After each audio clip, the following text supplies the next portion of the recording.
आप सभी को राकेश मेहरा का नमस्कार। राकेश मेहरा जी के क्लासेस की तरफ से मैं आप सभी स्टूडेंट का हार्दिक स्वागत करता हूं। करंट और स्टैटिक जीके की इस क्लास में जिसको मैंने कुछ क्वेश्चंस के आधार पर आगे बढ़ाने का प्रयास किया है, कुछ परिवर्तन किए हैं। मैं उम्मीद करता हूं कि आपको ये क्लास पसंद भी आ रही होगी और पसंद एक अलग बात है, आपके लिए फायदेमंद होगी, आपके लक्ष्य प्राप्ति से संबंधित होगी। इस दिशा में मैं आज जो अपना चैप्टर लेकर आया हूं वो एक निधन से संबंधित है। निधन हुआ है तीजन बाई जी का। तीजन बाई छत्तीसगढ़ में पंडवानी लोक कला से संबंधित है और इनके निधन से भारत को बहुत बड़ी क्षति हुई है।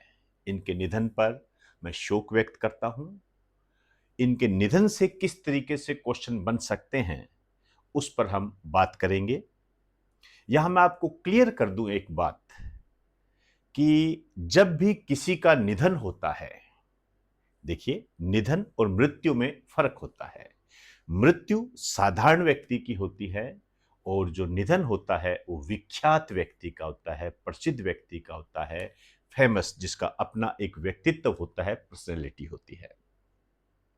निधन पर जो क्वेश्चन पूछे जाते हैं बेसिकली वो किस क्षेत्र से संबंधित है इस पर जोर दिया जाता है। उसका किस क्षेत्र से लेना देना था, उसने किस क्षेत्र को आगे बढ़ाया, किस क्षेत्र को विख्यात किया, उससे इसका संबंध होता है जनरली, सामान्यतः। लेकिन वर्तमान में परीक्षाओं का जो पैटर्न बदलता जा रहा है उसको मैं विद प्रूफ आपके साथ रिप्रेजेंट करने का प्रयास करता हूं। अब आपको ये कितना पसंद आता है या आपके लक्ष्य प्राप्ति में ये कितना आपके लिए फायदेमंद आप महसूस करते हो, ये आप पर निर्भर करता है। हम अपना 100% देते हैं। मैं आपको दावे के साथ कह सकता हूं कि आपके लक्ष्य प्राप्ति में ये बहुत महत्वपूर्ण भूमिका निभा सकता है। लेकिन हमें ये भी कहना पड़ता है साथ में कि ये आपको पसंद आता है या नहीं आता है। खैर चलो, जो भी बातें हैं, मैं स्टार्ट करने जा रहा हूं इस चित्र के साथ। आप देख सकते हो ये जो इमेज है तीजन बाई की है। इनका 5 जुलाई 2026 को निधन हो गया। अब इन पर किस तरीके से क्वेश्चन बन सकता है अभी बात करते हैं, आइए। तीजन बाई का निधन जुलाई 2026। इनका संबंध जो है छत्तीसगढ़ राज्य से है। आप जानते हो छत्तीसगढ़, नया रायपुर इनकी राजधानी है। नया रायपुर बोलते हैं इसको, इनकी राजधानी है। आप देख सकते हो कि भारत का जो पूर्वी क्षेत्र है उसमें यह राज्य है। तो एक तरीके से भारत के पूर्वी क्षेत्र की ये रहने वाली थी और इनका जो क्षेत्र है पंडवानी लोक गायिका, इसको इस रूप में भी कहा जाता है छत्तीसगढ़ की पहली पंडवानी लोक गायिका। छत्तीसगढ़ की पहली पंडवानी लोक गायिका के रूप में भी ये प्रसिद्ध है। इनको कई सम्मान मिले, पद्म पुरस्कार मिले। आप जानते हो भारत का दूसरा सबसे बड़ा सम्मान पद्म पुरस्कार होता है, पहला भारत रत्न होता है। पद्म पुरस्कार 3 प्रकार के होते हैं, एक पद्म श्री, दूसरा पद्म भूषण, तीसरा पद्म विभूषण। इस पर काफी क्वेश्चन आते हैं। तो ये पुरस्कार इन्होंने अपने जीवन में तीनों प्राप्त किए थे। पद्म श्री 1988 में, पद्म भूषण 2003 में और पद्म विभूषण 2019 में। इनको संगीत नाटक अकादमी अवार्ड भी मिला हुआ है 1995 में। ये इनके बारे में एक बेसिक जानकारी थी और इस पर क्वेश्चन बनते हैं। ध्यान रखें, जो छोटे एग्जाम होते हैं जैसे 4th ग्रेड हो गया या अन्य कोई एग्जाम हो गए, उनमें इससे संबंधित क्वेश्चन बन जाता है। आपसे पूछा जाएगा तीजन बाई का संबंध किससे रहा, तो पंडवानी लोक गायिका। दूसरा ऑप्शन, तीसरा ऑप्शन, चौथा ऑप्शन अन्य प्रकार से दे सकते हैं, आप समझ सकते हो। यहां पर इस तरीके से भी क्वेश्चन बनता है कि अभी हाल ही में पंडवानी लोक गायिका तीजन बाई का निधन हुआ, इनका संबंध किस राज्य से रहा? दे देगा छत्तीसगढ़, राजस्थान, कर्नाटक, केरल, ऐसे दे देगा। क्लियर हुई बात सारी? आइए, यहां जो सबसे महत्वपूर्ण बात है वो है पंडवानी। पंडवानी क्या है? वैसे तो देखिए नाम से ही पता लग रहा है, पंड मतलब पांडव, वाणी मतलब वाणी, पांडवों की वाणी। तो कहीं ना कहीं इसका संबंध महाभारत काल से है। आइए बात करते हैं पंडवानी क्या है। पंडवानी, इसका अर्थ है पांडवों की वाणी, अर्थात इसमें महाभारत के पांचों पांडवों के पराक्रम और जीवन को लोक गीतों के माध्यम से प्रस्तुत किया जाता है। तो आप समझ गए होंगे पांचों पांडवों। लेकिन यहां आपको एक बात ध्यान रखनी है, विशेष रूप से भीम। कई बार इस प्रकार की बहुत गड़बड़ी होती है, आपसे सीधा कह देगा भीम के पराक्रम और उनके जीवन को प्रदर्शित किया जाता है पंडवानी में। इस तरीके से तो आप हल्का सा कंफ्यूजिंग की तरफ जा सकते हो। तो ध्यान रखें, महाभारत के पांचों पांडवों के पराक्रम और जीवन को लोक गीतों के माध्यम से प्रस्तुत किया जाता है। संगीत भी होता है, नृत्य भी होता है, अभिनय भी होता है। अब आप देखिए, म्यूजिक भी होगा, डांस भी होगा और अभिनय भी होगा, सब चीजें इसके अंदर आती है। नाटक भी होगा, ये देख लीजिए, अभिनय मतलब नाटक।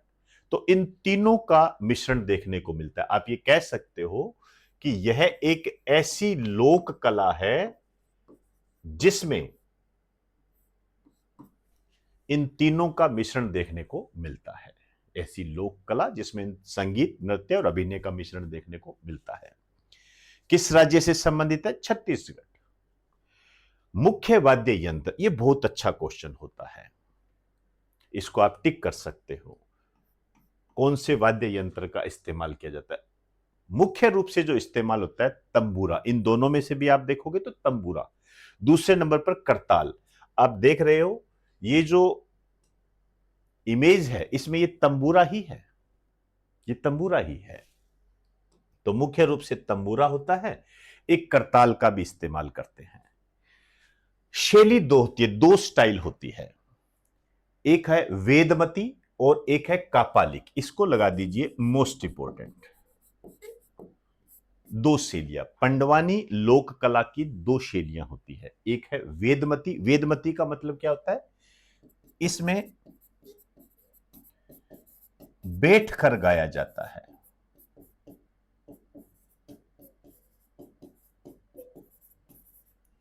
बैठकर, खड़ा नहीं होना। और कापालिक, इसमें खड़े होकर व घूम घूम कर गाया जाता है, गाया जाता है। क्लियर होगी बात सारी? आइए, यदि अब मैं आपसे यह पूछूं कि जो तीजन बाई का निधन हुआ है, ये किस शैली की पंडवानी लोक गायिका है? तीजन बाई किस शैली की पंडवानी लोक गायिका है? ऑप्शन में दे दूं वेदमती, फिर दे दूं कापालिक और अन्य दे दूं। तो वेदमती तो क्या है, इसमें बैठकर गाया जाता है और इसमें खड़े होकर वह घूम घूम कर गाया जाता है। आप चित्र को देखिए, चित्र को देखिए, तो तीजन बाई की शैली क्या हो जाएगी? समझ गए? कापालिक। क्योंकि खड़े, ये खड़ा चित्र है और खड़े होकर ये अभिनय कर रही है, गा रही है। तो आपको यहां पर एक पॉइंट और मिल गया। पंडवानी लोक गायिका है और जिसकी शैली जो है ये है कापालिक, कापालिक शैली की है ये। अब दो क्वेश्चन है जो कि पंडवानी लोक कला के कलाकारों से संबंधित है। दो कलाकार है, एक तो तीजन बाई ही होगी। तो मेरा पहला क्वेश्चन है, इस कला को व्यवस्थित रूप किसने दिया था? झाड़ू राम देवांगन। झाड़ू राम देवांगन, नाम पे मत चले जाना। इसी तरीके से क्वेश्चन बनता है, पंडवानी लोक कला को व्यवस्थित रूप किसने दिया था? पहला ऑप्शन दे देगा तीजन बाई, दूसरा दे देगा झाड़ू राम देवांगन। और यदि आपने ये न्यूज़ सुनी है, देखी है और आपके नोट्स में है, और यदि झाड़ू राम देवांगन नहीं होगा तो सीधा तीजन बाई पे जाओगे आप, और वो गलत हो जाएगा। तो इस कला को व्यवस्थित रूप जो किया था वो झाड़ू राम देवांगन ने किया था, जबकि इस कला को अंतरराष्ट्रीय पहचान जो दिलाई थी ये तीजन बाई ने दिलाई थी। क्लियर होगी बात सारी? आइए अब देखिए, एक क्वेश्चन लेकर आया हूं मैं आपके सामने। भारत की संस्कृति और परंपरा के संबंध में क्लारी पयटू है। ये आईएएस प्री 2014 का क्वेश्चन है। आईएएस प्री 2014 का क्वेश्चन है, बिल्कुल इससे मिलता जुलता है। भारत की संस्कृति और परंपरा के संदर्भ में क्लारी पयटू क्या है? पहला ऑप्शन है, यह शैव मत का प्राचीन भक्ति पंथ है जो अभी भी दक्षिण भारत के कुछ हिस्सों में प्रचलित है। पहला ऑप्शन। बी ऑप्शन, यह कांसे और पीतल के काम की एक प्राचीन शैली है जो अभी भी कोरोमंडल क्षेत्र के दक्षिण हिस्से में पाई जाती है। कोरोमंडल, कोरोमंडल क्या होता है? तमिलनाडु वाला तट के हिस्से में पाई जाती है। सी ऑप्शन, यह नृत्य नाटिका का एक प्राचीन रूप है और मालाबार के उत्तरी हिस्से में एक जीवंत परंपरा है। मालाबार, मालाबार तट कौन सा मैदान होता है? केरल का मैदान। कोरोमंडल तट तमिलनाडु का। डी, यह एक प्राचीन मार्शल कला है और दक्षिण भारत के कुछ हिस्सों में जीवंत परंपरा है।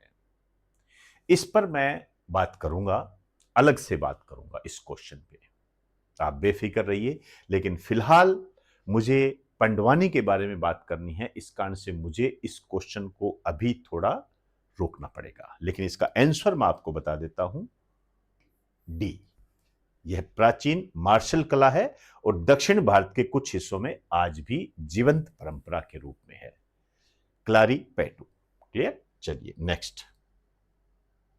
अब उससे इस क्वेश्चन को आप इससे जोड़ने का प्रयास करना जो मैंने डिजाइन किया है।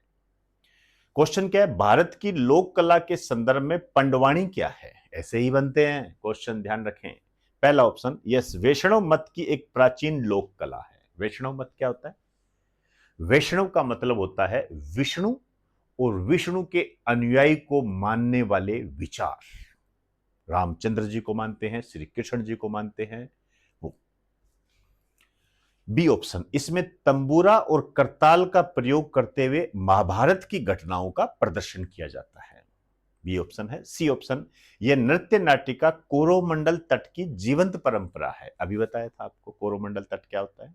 डी ऑप्शन, इसमें रावण हत्या का प्रयोग करके रामायण का प्रदर्शन होता है। क्या आपको नहीं लगता कि इस प्रकार के क्वेश्चन डिजाइन होते हैं? हल्का सा मुझे कमेंट बॉक्स में जरूर बताएं। आपके कमेंट बहुत कम आते हैं, इससे मैं काफी निराश होता हूं। मैं उन स्टूडेंट से कहना चाहूंगा जो ऑफलाइन आते हैं, जो ऑनलाइन मेरे से जुड़े हुए हैं, मैं उनसे विशेष रूप से आग्रह करूंगा कि मुझे आप कमेंट में कुछ न कुछ बातें जरूर कहें सब्जेक्ट के संबंध में, चाहे वो आलोचना के रूप में हो, चाहे वो वैल्यू एडेड के रूप में हो, चाहे आपके कोई क्वेश्चन उभर कर सामने आ रहे हो वो। मैं आपके विचारों को इसके अंदर शामिल करने का पूरा प्रयास करूंगा। क्लियर? जरूर, मैं इंतजार कर रहा हूं। तो इसका आंसर क्या हो जाएगा? इसमें तंबूरा और करताल का प्रयोग करते हुए महाभारत की घटनाओं का प्रदर्शन किया जाता है। अब नेक्स्ट ये क्वेश्चन हो रहा है, ये क्वेश्चन भी मैंने आईएएस से लिया है। आईएएस प्री 2014, समझ सकते हो? आप देखिए, विख्यात सत्रिया नृत्य के संदर्भ में निम्नलिखित कथनों पर विचार कीजिए। आर्ट एंड कल्चर से संबंधित 2 क्वेश्चन आ गए एक में ही, 1 साल के अंदर ही। बहुत बड़ी बात होती है एक टॉपिक में से क्वेश्चन आना। सत्रिया नृत्य के संदर्भ में निम्नलिखित कथनों पर विचार कीजिए। पहला, सत्रिया संगीत, नृत्य और अभिनय का सम्मिश्रण है। पंडवानी है ना, संगीत, नृत्य और अभिनय का सम्मिश्रण। आप सोच के देखिए आपको क्या करवाया जा रहा है। सीधा प्रहार होगा, सीधा प्रहार होगा, ध्यान रखना। अब आप इसको किस रूप में लेते हो डिपेंड आप पे करता है। दूसरा, यह असम के वैष्णवों की एक शताब्दियों पुरानी जीवंत परंपरा है। वैष्णव अभी मैंने बताया था, असम के वैष्णवों की शताब्दियों की पुरानी जीवंत परंपरा है। तीसरा, यह तुलसीदास, कबीर और मीराबाई द्वारा रचित भक्ति गीतों के शास्त्रीय रागों तथा तालों पर आधारित है। नीचे कह रहा है उपयुक्त कथनों में से कौन सा या से सही है। ए है केवल एक, बी है केवल एक और दो, सी है केवल दो और तीन, डी है एक, दो और तीन। मैं इस क्वेश्चन को भी पूरा एक्सप्लेन करूंगा आपके सामने। जल्द ही मैं इसका एक वीडियो लेकर आऊंगा। नहीं तो मैं आपको यहां बता दूं कि आप टेलीग्राम जरूर ज्वाइन करें, ठीक है ना। टेलीग्राम, उससे आपको सूचनाएं मिल जाती है। इसके अलावा जो मैं आपको कहने जा रहा हूं, आप लोग यूट्यूब चैनल से जुड़े हुए हैं, टेलीग्राम से जुड़े हुए हैं। अब क्या है, आप इंस्टाग्राम से भी जुड़े, इंस्टाग्राम, और वहां पर जाके राकेश मेहरा जी के क्लासेस को फॉलो करें। इंस्टाग्राम पर जरूर जुड़े आप। क्लियर?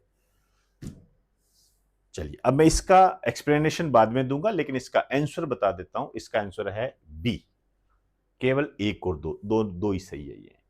अब इस संबंध में और कौन से क्वेश्चन बन सकते हैं, इस संबंध में पंडवानी क्या कहता है, आइए। विख्यात पंडवानी लोक कला के संदर्भ में निम्नलिखित कथनों पर विचार कीजिए। वहां सत्रिया लिखा हुआ है। पहला, यह छत्तीसगढ़ की लोक कला है जिसमें संगीत, नृत्य और अभिनय देखने को मिलता है। दूसरा है, इसमें रामायण, विशेष रूप से हनुमान की घटनाओं का प्रदर्शन किया जाता है। तीसरा है, झाड़ूराम देवांगन ने इस कला को व्यवस्थित किया था। इनमें से कौन सा से सही है? केवल एक, बी ऑप्शन है एक और दो, सी है एक व तीन, और डी है एक, दो और तीन। मुझे पूरा विश्वास है आप इसका आंसर जान गए होंगे, मुझे पूरा भरोसा है। तो यही पढ़ने की बात होती है। इसका आंसर होगा सी, एक व तीन, ये सही है। तो ये कुछ बातें मैंने तीजन बाई के निधन के संबंध में लेकर पुराने क्वेश्चन पेपर को जोड़कर बताया है। इसको आप बिल्कुल भी नजरअंदाज ना करें। यह आपके आरएएस में और अन्य एग्जाम में आने की प्रबल संभावना रखती है। हमें सिर्फ पढ़ने के तरीके को बदलना है, और छोटी छोटी चीजें जो देखिए आपको वैसे ही याद हो जाएगी कि पंडवानी किस राज्य की कला है, छत्तीसगढ़ की है। पंडवानी में किसका प्रदर्शन किया जाता है, महाभारत का प्रदर्शन किया जाता है, नाम से ही पता लग जाएगा। और ये जो मैंने आपको क्वेश्चन बताए हैं, ऐसा भी नहीं जैसे यहां बता दिया असम के वैष्णव की शताब्दियों पुरानी जीवंत परंपरा है, तो आपको कह दिया कि सत्रिया नृत्य किस राज्य से संबंधित है। जब ये सही है तो असम। तो यहां से भी एक सामान्य क्वेश्चन आपके सामने आ जाता है। इधर देख लीजिए, आपसे पूछा जा सकता है क्लारीपैटू क्या है, तो कह देगा एक मार्शल कला, दूसरा दे देगा एक खेल। इसी तरीके से कुछ ना कुछ रूप में डाल के आपको दे देगा। तो ये जो ऑप्शंस होते हैं इनमें भी कहीं ना कहीं आपके क्वेश्चन छुपे होते हैं, बशर्ते आप इसको कितना समय देते हो। मेरे कहने का अर्थ है कि आप इसका कितने साथ कैसे इसके साथ न्याय करते हो, जस्टिस कैसे करते हो कोई भी टॉपिक जब आपके सामने आता है। तो इजाजत चाहूंगा, आप इंस्टाग्राम को जरूर ज्वाइन करें, वहां पर राकेश मेहरा जी के क्लासेस को फॉलो करें। मैं वहां पर आपको इस प्रकार के लेक्चर उपलब्ध करवाता हूं जिनकी समय सीमा 2 मिनट या 2 मिनट से थोड़ी सी अधिक होती है, जो आपके एग्जाम में मोस्ट टू मोस्ट इंपॉर्टेंट होती है। इसलिए इसको नजरअंदाज ना करें तो ही अच्छा है। आगे जैसा आप उचित समझे आप अपना डिसीजन ले सकते हैं।